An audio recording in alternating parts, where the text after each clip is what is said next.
bagay na ipagpasalamat natin kung ano man ang meron tayong ipinagkalooban Diyos. Huwag natin hanapin ang wala. Ipagpasalamat kung ano ang meron. Kung mayroon man nararamdaman sa pamilya mo, hindi ka natatakbo ng malayo. Dito ka na sa palapit. Pasalamat kami na mabubuksan na yung ospital ng Basico.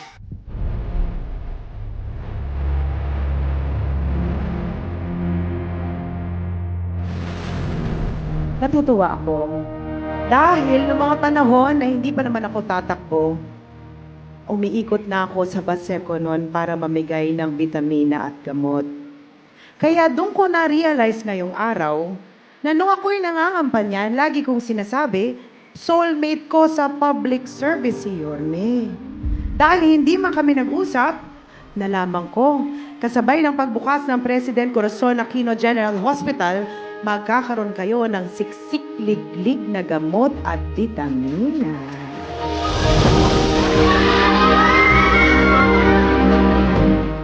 Magandang umaga po sa ating lahat. Ang araw na ito ay isang napakasaya at isang makasaysayang araw sa atin dito sa Baseco. Sapagkat sa araw na to, matutunghayan natin ang pagbubukas ng outpatient department ng Baseco Hospital o President Corazon Aquino General Hospital. Bakit natin ipinangalan kay President Corazon C. Aquino? Si President Corazon C. Aquino ay simbolo ng kalayaan ng ating bansa.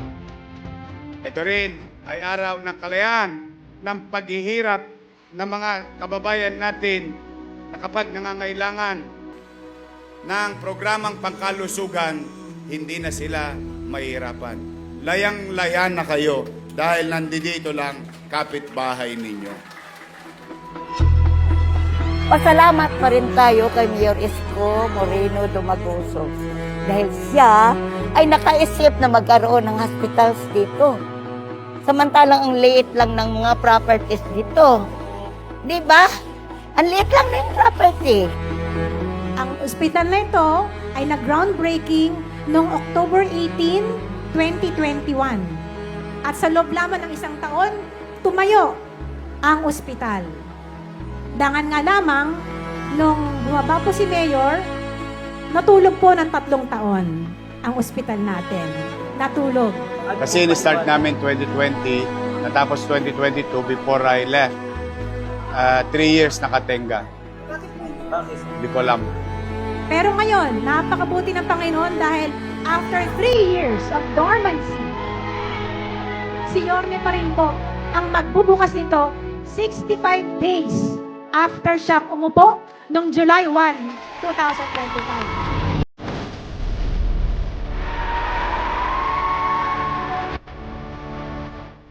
Patotoong isipin, I think, sa buong Pilipinas, pwede kong masabi na ito lang ang barangay na may sariling hospital. This God first. Hospital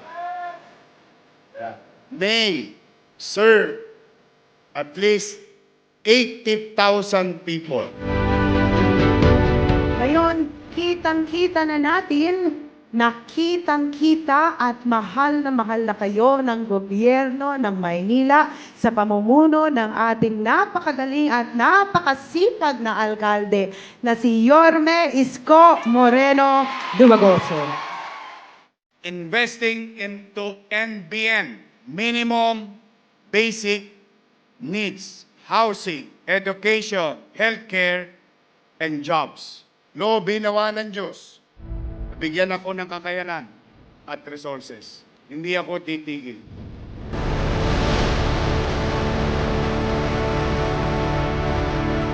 Iaalay na namin sa inyo to. Ingatan ninyo, pagmalasakitan ninyo. Ito, kami ni Chi Atienza at ng inyong Konseho ng Maynila, Congressman Erwin Cheng, lahat ng mga halal ng bayan ninyo dito sa lungsod, inaalay namin sa inyo. Mag-iingat kayo. I love you. Pagpalain nawa kayo ng Pong May Kapal. Manila! God first. Thank you.